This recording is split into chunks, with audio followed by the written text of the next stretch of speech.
I pushed open the door quietly, my boots still covered in dust from the sight.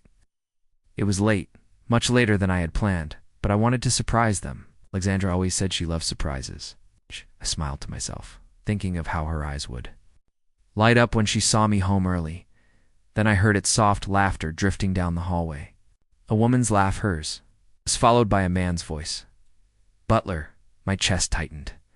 "No, it can't be," I whispered under my breath. I crept closer, each step heavy. The laughter grew louder, intimate, familiar in a way that made my stomach twist. I pushed the bedroom door open, and what I saw froze me. Alexandra and Butler tangled together, their faces pale as they noticed me. I felt the ground vanish beneath me. What is this?" My voice cracked. Butler jumped up, stammering. "Brother Lasana, I can explain." "Explain." I cut him off, my fists trembling. "You call this an explanation? You with her?" Alexandra pulled the sheet over herself, her lips parting but no words coming out. I turned to her. "Say something. Tell me this isn't real. Tell me I'm dreaming." Her silence screamed louder than any confession. "But you were never home?" Butler suddenly shouted, as if the blame was mine. She was lonely. You left her alone night after night. I was here. My head spun. I worked every hour of my life for you two. I fed you, clothed you, gave you both everything I had. And this is how you repay me? Alexandra finally spoke, her voice cold. "You think money replaces love? You think being gone all the time makes you a husband?" Her words cut like blades. "So that's it? I sacrificed everything, and all you saw was absence." ... Butler stepped forward, guilt mixed with defiance. "I didn't plan for this. It just happened." Happens. I spat the word. "You don't happen to betray your own brother. You don't happen to steal his wife." Alexandra glared at me. "Don't call me stolen. I chose this. I chose him." Those words shattered me more than the sight itself. I nearly buckled. "You chose him? After all I did for you? After all the promises, Alexandra?" She turned away, avoiding my eyes. Butler's hand touched her shoulder, and something inside me snapped. "Don't touch her in front of me," I roared. "You think I'm blind? You think I'm weak? I raised you, Butler. I gave up my youth to make sure you had a future. And you crawl into my bed behind my back?" Butler's face reddened.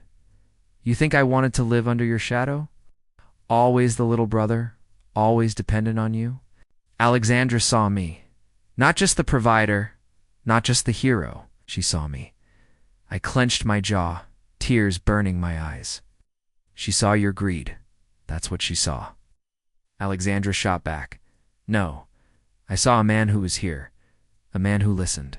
We think bringing home money makes you a husband? You were gone while he was beside me." My breath came ragged, my chest aching. "Every hour I spent away was for you. Every drop of sweat was for this family, while I was breaking my back. You were breaking my heart." Butler lowered his eyes. For a moment guilt flashed in them, but then he lifted his chin, stubborn. "It's too late, brother. What's done is done." My hands shook. I wanted to strike him, to scream until the walls collapsed, but all I could do was stare.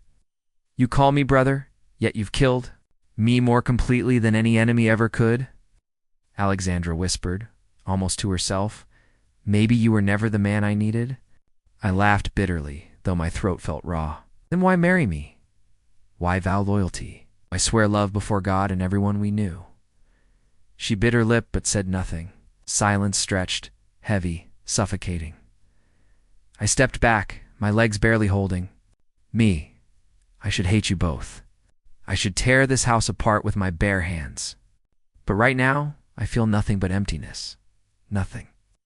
Butler moved toward me. "Brother, don't," I warned, my voice low, trembling with fury. "You lost the right to call me that." His shoulders slumped, but Alexandra's eyes hardened. She didn't look ashamed. She looked defiant, as if daring me to collapse. I swallowed hard, forcing words through the lump in my throat. "You two deserve each other. May your nights be filled with the same poison you poured into me tonight?" Neither of them replied. The room was silent, except for my ragged breathing. I turned, gripping the doorframe for balance. Behind me, I heard Butler mutter something I'll never forget. At least now I'm not living in your shadow. My vision blurred. I stumbled out, my chest aching, my ears ringing with his words. The night air outside was cold, biting against my skin. I leaned against the wall, my body shaking. My mind replayed their faces, their voices, their betrayal. I whispered to myself, why? Why did it have to be them? But there was no answer, only the echo of Alexandra's laugh, Butler's voice, and the sound of my world cracking in half. But you were never home. Butler's voice rang in my ears, sharp, defensive. She needed someone, and you weren't there. His words cut deep, slicing open every sacrifice I had made. Never home? I shouted back, my throat raw. I was breaking my body every day to keep this house standing, keep food on the table for both of you. Alexandra stood beside him, arms crossed, her eyes cold, unflinching. She looked at me like I was the intruder in my own house. Maybe if you were half the husband you claimed to be, I wouldn't have looked elsewhere. I staggered back, my heart hammering. So, all those nights I came home exhausted, carrying groceries, paying bills, fixing everything around here, you saw nothing. You only saw absence? Butler stepped closer, his jaw tight. You don't get it. You act like a hero, but you left her alone night after night. She needed comfort, not just money. Comfort. I spat, anger trembling through me. I gave you both my life. Every shift, every sleepless night, it was for you too. And you, Butler, my own blood, you had the audacity to crawl into my bed. He flinched, but his pride kept him standing. I didn't mean to hurt you, laughed bitterly. Didn't mean to? You stole my wife? You betrayed your brother? Don't tell me you didn't mean it. Alexandra's lips curved into something between a smirk and scorn. Stop acting like you're the victim of the century. You weren't. Here he was. I needed him. The room spun. My fists clenched until my nails dug into my palms. You needed him? After everything I gave you? I skipped meals so you could eat, Alexandra. Wore torn shoes so you could wear new ones. And you? Throw it back in my face with him? Her silence answered louder than her words. I turned on Butler, my voice shaking with fury. I raised you, Butler. Do you remember who paid for your schooling? Who covered your debts when you gambled away your money? It was me, and this is how you repay me. His lips quivered. For a moment, guilt flickered in his eyes, but Alexandra's hand brushed his arm, steadying him. He straightened. I was tired of being your shadow. For once, I wanted something for myself. You wanted something for yourself? So you took my wife. My voice cracked, hoarse, as if torn from inside me. You took the only thing I trusted. The room fell into silence. Their silence screamed louder than their betrayal. When word spread, the whispers started. Outside, neighbors stared, their voices carrying venom. I heard Mrs. Patel at the corner shop mutter to another woman, "Did you hear? His wife and brother, in the same house?" Imagine the shame. The other woman gasped. After all he did for them, God sees everything. Their whispers trailed me everywhere, at the market, on the street, even at work. People looked at me with pity, some with mockery, none with respect. At night, I sat in the dark corner of my room, staring at the ceiling. My chest ached with every breath. The betrayal wasn't just inside my home anymore. It was painted across. The whole neighborhood, at work. Armand pulled me aside. His voice was gentle but firm. "Brother, don't let them break you. You're stronger than this." I shook my head, my throat dry. Stronger. I feel like I've been gutted. They were my world, Armand. Both of them. He placed a hand on my shoulder. Sometimes the people closest to you cut the deepest. But remember, your worth isn't measured by their betrayal. I laughed bitterly. Easy for you to say. You didn't come home to find your brother in your bed with your wife. Armand didn't flinch. No, I didn't. But I know pain. And I know this, you can either let it bury you, or you can rise from it. Don't give them the satisfaction of seeing you broken. His words stayed with me, but so did Alexandra's cold gaze and Butler's excuses. Every night I replayed. Their voices, their justifications. You were never home. She needed someone. I wanted something for myself. Each line burned. Twisting inside me like a knife I couldn't pull out, I stared at my reflection in the cracked bathroom mirror. My face looked older, worn.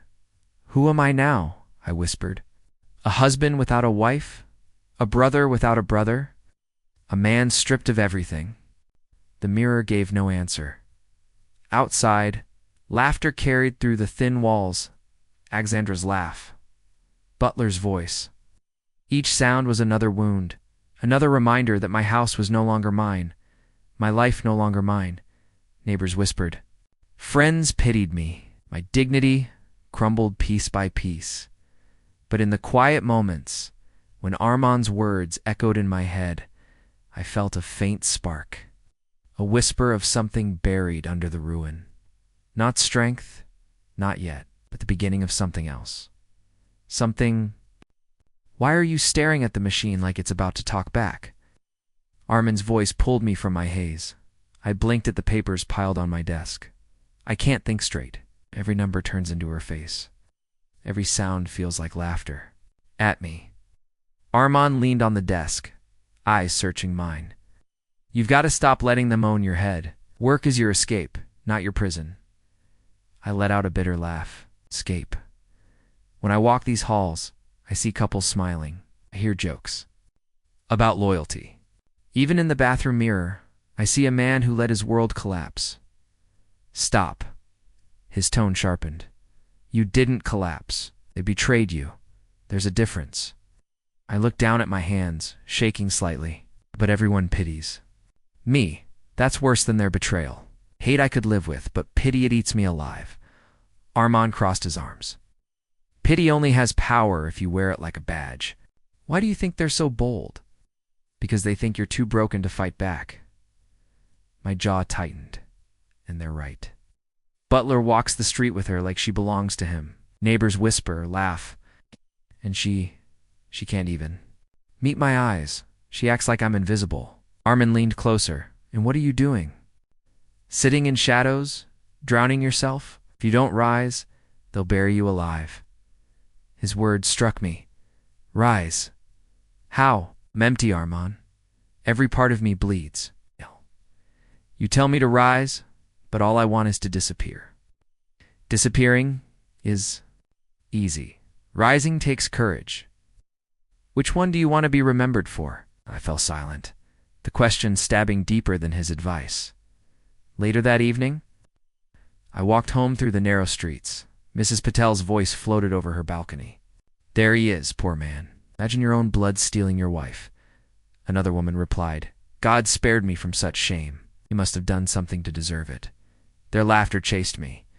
I clenched my fists, staring at the ground. Something to deserve it? I whispered to myself. I gave them everything. What else was I supposed to give? When I reached the house, their voices spilled out before I even opened the door. Alexandra's laugh sweet once, now venom. Butler's tone, casual, careless. I stepped in, and they didn't even flinch. Alexandra brushed past me, perfume. Lingering, eyes cold, I muttered, Do you even feel guilt? She paused, then smirked. Guilt? For what? Loving who I want? My chest heaved. Loving? That's what you call this? Butler's voice cut in. Should get over it. She chose me, you should move on.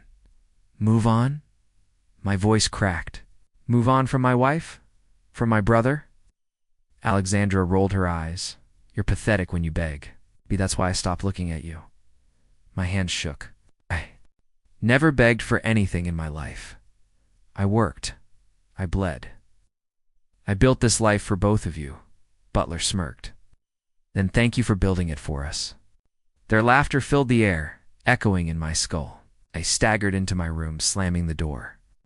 Darkness swallowed me. I sank onto the bed, clutching my head. They enjoy this. They want me broken. Armand's words rang again. If you don't. Rise. They'll bury you alive. I stared at the ceiling, whispering to myself, rise. How do I rise when I'm already 6 feet under? The mirror on the dresser caught my eye. I dragged myself toward it. My reflection looked hollow, bruised by sleepless nights. Is this what's left of me? I muttered. Inside, something stirred, weak, but real. Rage. I clenched my jaw. They flaunt it because they think I'm weak. They think I'll stay. Silent. Armin's voice replayed in my head. Don't give them the satisfaction. I pressed my palm against the cold mirror. If pity is my shroud, then revenge will be my fire. But even as the thought grew, my heart whispered betrayal's echo. Still loved her. You still trusted him. Tears burned my eyes. I did, and they killed that love. They buried that trust. In the silence, I heard laughter from the other room, again hers. His. My body shook, not from sorrow this time, but from something darker. I whispered to myself, you won't bury me. I'll rise. And when I do, you'll regret ever calling me pathetic. The seed had been planted. It wasn't strength yet, not fully formed, but it was enough to keep me from drowning, and enough to promise that this darkness wouldn't be my Gravit would be theirs. I stared at the empty bottle on the table, my vision swimming. The words slipped out before I could stop them. If they took my love, I'll take their peace. The room spun, but my whisper felt like a vow. I wiped my mouth and laughed bitterly. Peace, let's see how long they keep it. What? The next morning. At work, Alina caught me staring blankly at the wall. You didn't sleep again, did you? I forced a smile. Sleep is for the guiltless. I'm not sure which one I am anymore. Her eyes softened. You're punishing yourself for what? Others did. That's not fair. Fair, I muttered. Fair died the day they betrayed me. She placed a cup of tea on my desk. Then at least drink. Don't let them kill you twice. I sipped, eyes dropping to the files in front of me. Behind my silence, a different thought pulsed. Don't let them kill me twice, no. I'll make sure they destroy each other first. That evening, I lingered near the living room. Butler's voice carried through the half-open door. I need more money, Alex. The debt collectors won't wait forever. Her voice snapped back, sharp as glass. And where am I supposed to get it? I didn't leave him to become poor with you. I smirked. So that was their foundation, and desperation. Not love. Later, when Alexandra walked past me, I murmured, You look tired? Butler's troubles keeping you awake? She froze. What did you say? I shrugged casually. He talks loudly on the phone, hard to miss. Her eyes flickered. With doubt before she stormed off, the next day, I made sure Butler overheard me speaking quietly on the phone at the gate. Yes, she still visits that boutique. Expensive taste. You can't keep up forever. I hung up and glanced back. Jaw was tight, eyes burning. Perfect at work. Alina stopped me in the corridor. You're different lately. Quieter, darker. I chuckled softly. Darkness has its uses, she frowned. Revenge won't heal you. Maybe not, I said, leaning closer. But it will keep me alive long enough to feel something other than pity. That night, Alexandra cornered me in the kitchen.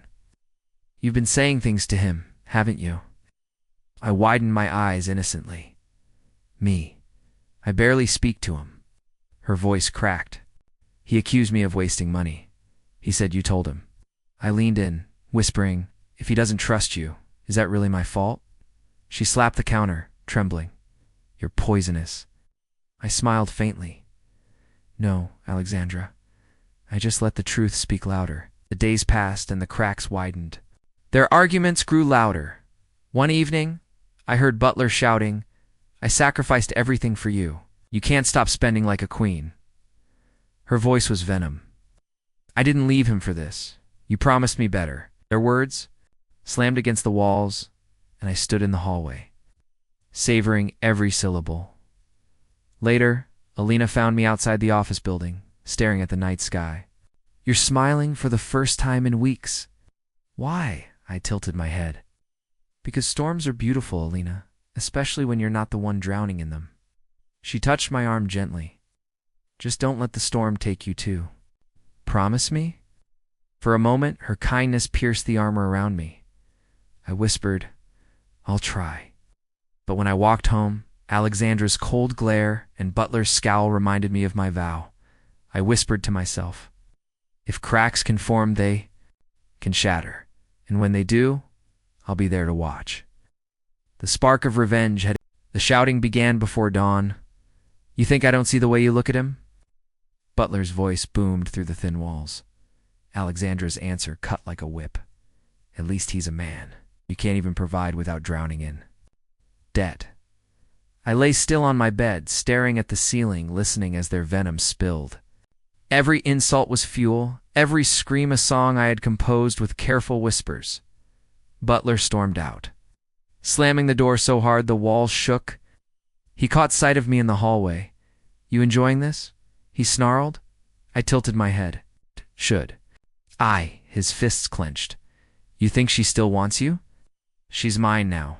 I smiled faintly. Then why are you yelling like she isn't? His face twisted, and he left without another word.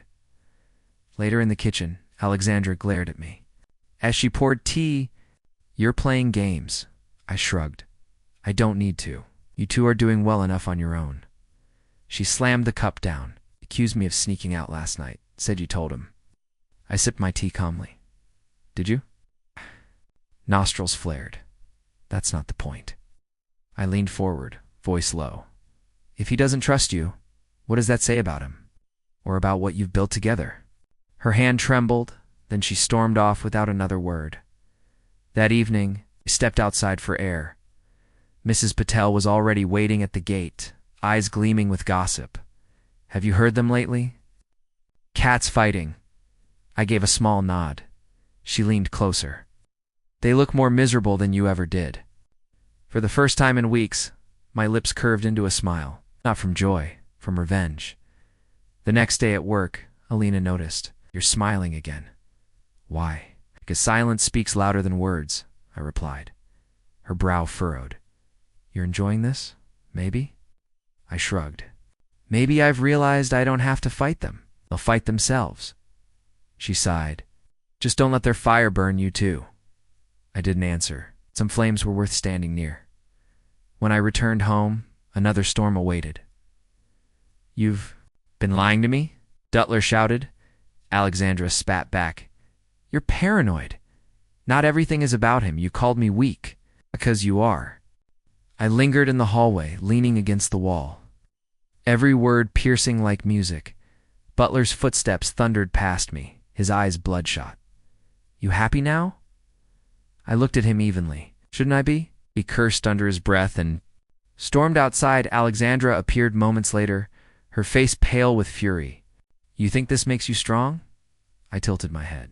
No, it makes me patient, she shivered, as if my calmness unnerved her more than anger ever could. Over the next days, the gossip spread. At the market, whispers followed me. Did you? Here they fight every night. She regrets leaving him. He looks calmer than ever, doesn't he? I walked among them silently, my head high. For once, the pity wasn't for me. It was for them.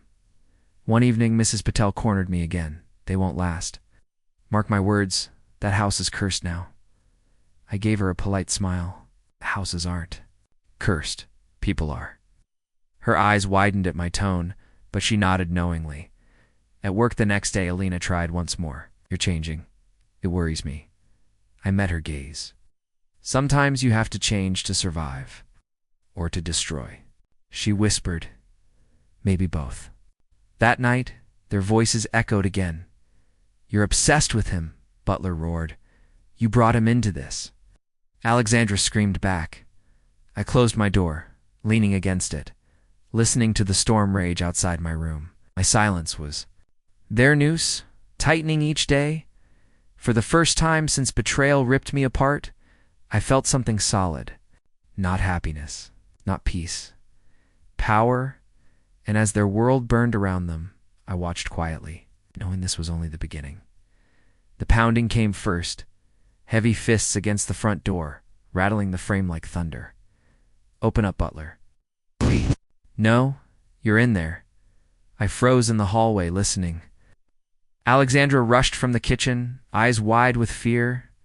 Butler stumbled toward the door, his face pale. "They found me," he muttered. The door shook again. "You owe us. And tonight we collect." Alexandra grabbed his arm. "Tell me it's not true." He pulled free, shouting back at the door. "Just give me more time." Their laughter was sharp. "Time's up." I leaned against the wall, arms folded. "Loan sharks, Butler. That's your new family business?" His head snapped toward me, desperation etched across his face. "Stay out of this." But Alexandra turned on him. "How much do you owe?" He avoided her eyes. "Enough." She slapped his chest. "You promised me security. You said leaving him was worth it." I almost laughed. "Security? From him?" Butler's voice cracked. "Don't start." The fist slammed harder. "Open the door before we break it down."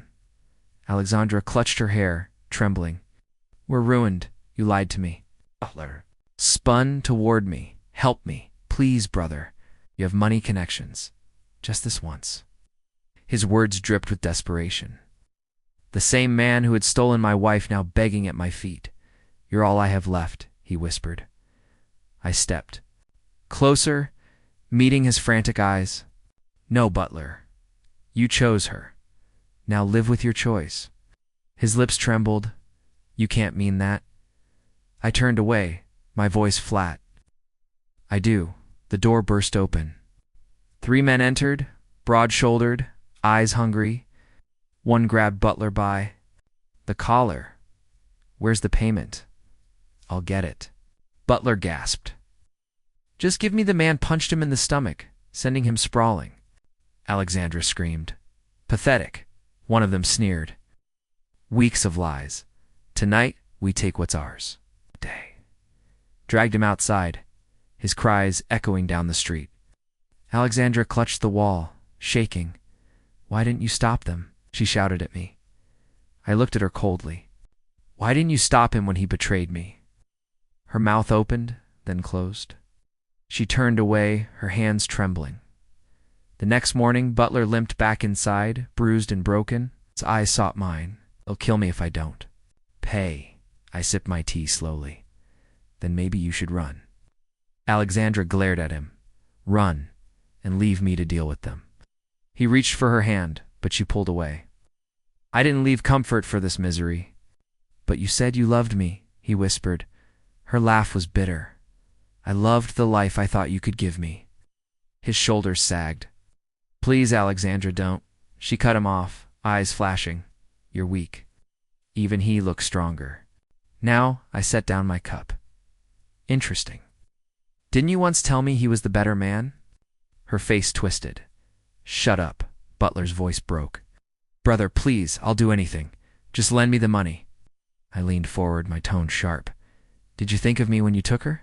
Did you think of my nights working while you shared my bed?" His tears spilled.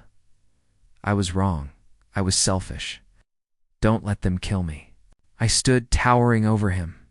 "You killed me already. The rest is just consequence." He collapsed to the floor, sobbing. Alexandra watched, her expression unreadable. Over the next days, his downfall spread like fire. Neighbors whispered outside. "My window, he's drowning in debt. She's already pulling away from him. Did you see his face? Broken." Mrs. Patel cornered me again. "Your brother is finished." She looks like she regrets everything. Simply nodded. That night, I overheard them again. Alexandra's voice was sharp. "I can't live like this. You're nothing but a burden." Butler pleaded. "I'll fix it, I swear. Just don't leave me." Her laugh was cold. "Leave you? I already did when I chose him over you. I chose wrong."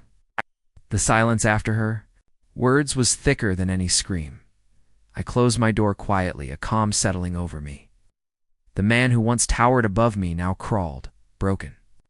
The woman who betrayed me was already letting him go. Their empire of greed was crumbling, stone by stone. And all I had to do was watch. For the first time in months, I heard the knock late in the evening, soft, hesitant. Nothing like the pounding that once echoed from Butler's door. "Please open," trembling voice whispered. I knew it instantly, Alexandra. When I pulled the door open, she stood there, her face streaked with tears, her once perfect hair tangled. Her eyes searched mine desperately. "I made a mistake," she said. My chest tightened for a heartbeat. For a moment, I saw the woman I once thought I loved. But the memory of that night, their whispers, their betrayal burned through me like fire. I stepped aside without speaking. She stumbled inside. "Please listen," she begged. "I thought Butler could give me everything, but he can't. He's broken. He's drowning. I don't even recognize him anymore." I folded my arms. "And what do you see when you look at me?" Her lips trembled. "The man I should have never left."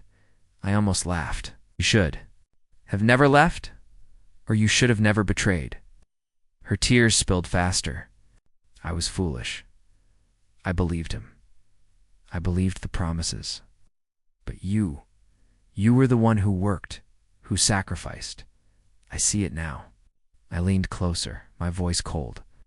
"I fed you both, and you fed me betrayal." Her knees buckled as she fell to the floor. "I was wrong. Punish me, hate me, but don't turn me away, please." I shook my head slowly. "You don't get to choose when I matter. You chose him. Now live with it." Her sobs filled the room. "He doesn't even look at me anymore. He's drunk, broken, angry. He blames me for everything." I clenched my jaw. "Do you blame me for not saving you?" She crawled closer, clutching my leg. "Save me now, just this once." "Do anything," I pulled free, staring down at her. "No, I won't be your lifeboat when your ship sinks. You made your bed. Lie in it." She covered her face, wailing. "I have nothing left." The neighbors laugh at me. They whisper behind my back. They call me cursed. "Maybe you are," I said quietly. Her hands dropped, her eyes searching mine for mercy. "Do you really hate me that much?" I didn't hesitate. "I don't hate you. Hate would mean I still care." Her mouth opened, but no words came. She stayed on the floor, broken, while I walked toward the door. "Where are you going?" she cried. "Away," I answered. "From the wreckage you created?" I stepped outside, leaving her sobbing in the silence of my home. The next day, gossip spread like wildfire. "Did you hear? Alexandra begged him to take her back. She used to laugh at others. Now she's the joke. Serves her right. Karma never forgets." Mrs. Patel stopped me at the corner. I saw her crying. "She looks more miserable than you ever did." I gave her a small nod. "That's not my doing. That's karma." She smiled sadly. Sometimes silence punishes more than words. I walked on, my heart strangely light. For months, I had carried the weight of betrayal, the ache of humiliation. Now, seeing her crumble under the weight of her own choices, I felt something I hadn't in a long time: peace. Later that week, I crossed paths with Butler. His clothes hung loose, his face bruised, his eyes hollow. "Brother," he whispered, his voice shaking. I stopped but didn't answer. "She left me," he said, staring at the ground. "Alexandra's gone. Took what little we had and left. I don't know how to go on." I let the silence stretch. He looked up, eyes red. "Please, I have no one. You're all I have left." I remembered those same words echoing weeks ago. "You're wrong," I said coldly. "You have your choices. Live with them." His shoulders sagged as he collapsed onto the curb. I turned and walked away. Behind me, his sobs broke the night. But I didn't stop. I couldn't. Days passed. Alexandra drifted through the streets, her once proud face downcast. Neighbors whispering behind her back. "Did you see her dress? Torn, dirty. She used to call us jealous. Now look at her." She got what she deserved. I watched from afar, silent. I didn't need to add to their scorn. Karma had already spoken louder than I ever could. For the first time since my world shattered, I felt no urge to fight, no need for revenge. The justice I couldn't deliver had been delivered for me. Butler alone, drowning in ruin. Alexandra disgraced. Abandoned, mocked by the same voices she once joined, and me standing free. Untouched, stronger. I closed my eyes and let the silence wash over me. Karma had embraced them. And in its shadow, I found my freedom. The city lights stretched endlessly beneath me as I leaned against the cold rooftop railing. The air was crisp, sharp against my skin. For the first time in months, I wasn't thinking of Butler or Alexandra. I was thinking of me. I whispered to myself. Revenge didn't heal me. It just ended the wound. Healing has to be something else. Talking to yourself again? A voice came softly from behind. I turned. Alina stood there, a gentle smile on her lips. She didn't push, didn't demand, just waited. I exhaled. Maybe. It's quieter when I answer myself. I stepped closer, the breeze tugging at her hair. What answer did you give? That I've been chasing ghosts, I said. Ghosts don't listen. She leaned on the railing beside me, then stopped chasing. Words were simple, but they cut deep. I stared at the skyline. I thought revenge would make me whole. Thought watching them fall would fix what they broke. And she asked. It didn't, I admitted. It just gave me closure. The emptiness is still here, only it feels lighter now, Lena. Nodded slowly. Closure isn't healing. It's just the door finally shutting. I laughed faintly. And here I thought shutting it would mean peace. Peace isn't in the door, she said. It's in choosing what comes after. Her words lingered. I looked at her. You speak like someone who knows. I do, she whispered. Silence. Stretched between us, not heavy, but comfortable. I finally said, I lost my wife. I lost my brother. For months I thought I lost myself too. And now, she asked gently. I closed my eyes for a moment, then opened them. Now I think I found him again. She tilted her head. Who is he? A man who won't be chained by betrayal anymore, I said firmly. A man who walks forward, not backward. Her smile widened. That sounds like someone I'd like to know better. Chuckled, shaking my head. You already know me. It's not this version, she corrected. This one is new. Her words warmed me in a way I hadn't expected. Alina, I said. Quietly, you don't have to be here. I know, she replied. Then why are you? She shrugged lightly. Because I want to be. Not to fix you. Not to replace what you lost. Just to remind you that you're still alive. Her honesty stunned me. For months, everyone had spoken in pity, advice, or judgment. She spoke with none of those. Only presence. I whispered, You don't know how much that means? What? My gaze. Then let me show you. I looked back at the lights, the cars flowing like rivers below. Do you think it's possible? Starting over? She said, without hesitation. Even after everything? Especially after everything, she answered. Broken glass can still reflect light, sometimes more beautifully than before. Words made my throat tighten. I had carried bitterness so long that hope felt foreign. Yet here she was, speaking as if hope was the simplest thing in the world. Alina, I murmured, I'm scared. Of what? That if I try again, I'll fall again. She placed her hand lightly on mine, then fall forward, not backward. I stared at her hand, then at her face. You make it sound so easy. It's not, she admitted. But it's worth it. A long silence followed.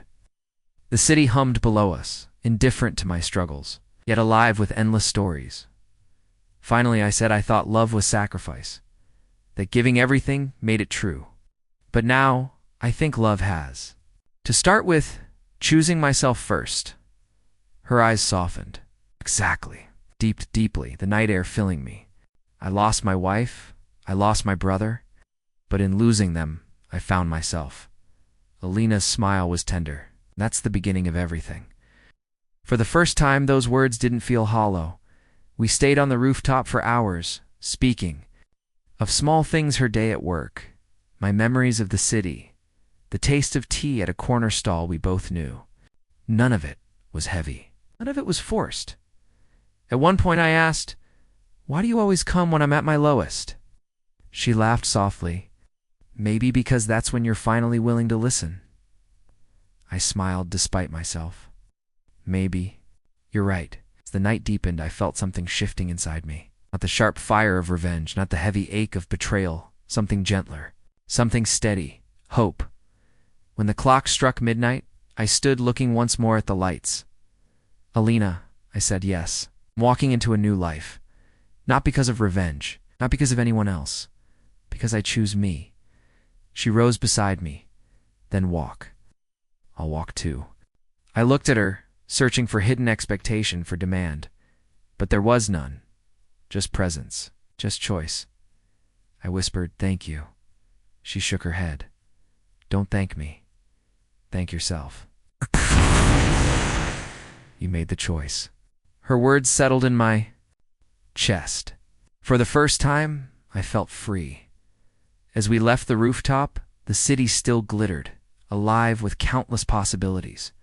The betrayal was behind me, the bitterness fading like smoke in the wind. I didn't know where tomorrow would take me, but I knew one thing: I was no longer chained to the past. I was stronger, wiser, alive. And as I stepped into the night, I carried only one truth with me. I had lost everything that once defined me.